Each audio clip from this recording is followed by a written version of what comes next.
নেতা থেকে সরবরাহকৃত OMR machine আনা হয়েছে। বিশ্ববিদ্যালয় প্রশাসনের সুযোগ থাকা সত্ত্বেও যে আমাদের নিজেদের আমরা নির্দলীয় কোনো জিনিস নির্দলীয় ম্যাটেরিয়ালস গুলো আনবো, তারপরে যখন এটা করেছে আমরা তখন থেকে আশঙ্কা করছি এই নির্বাচন হবে ফাঁদানো নির্বাচন। ঢাকা বিশ্ববিদ্যালয়ের পর জাহাঙ্গীরনগর বিশ্ববিদ্যালয়ে যখন শিবিরের সমর্থন বেশি, তখন বিএনপি নির্বাচন বর্জন করছে।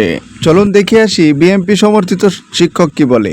পড়ে আছে ভোট শেষ হওয়ার আগেই আমরা যখন এই বিভিন্ন রকমের এই অনিয়মগুলো, তারপর অব্যবস্থাপনাগুলো আমরা দেখেছি, আমরা নিজেদেরকে দায়িত্ব থেকে সরিয়ে নিয়েছি।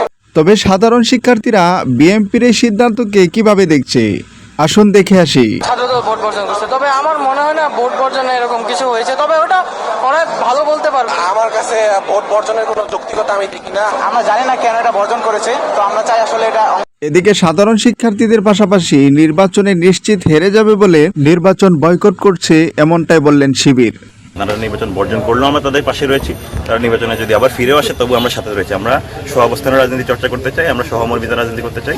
এক্ষেত্রে আমাদের দূরত্বগুলো দূর। প্রহসনের এই জাকসু নির্বাচন অবিলম্বে বাতিল করে নতুন নির্বাচন কমিশন গঠন করে বিশ্ববিদ্যালয় শিক্ষার্থীদের চাহিদা মোতাবেক অবিলম্বে সবার কাছে অংশগ্রহণমূলক এবং নিরপেক্ষ নির্বাচন দেওয়ার দাবি জানাচ্ছি। প্রিয় দর্শক, আমাদের চ্যানেলটা সাবস্ক্রাইব করে আমাদের পাশেই থাকুন। ধন্যবাদ।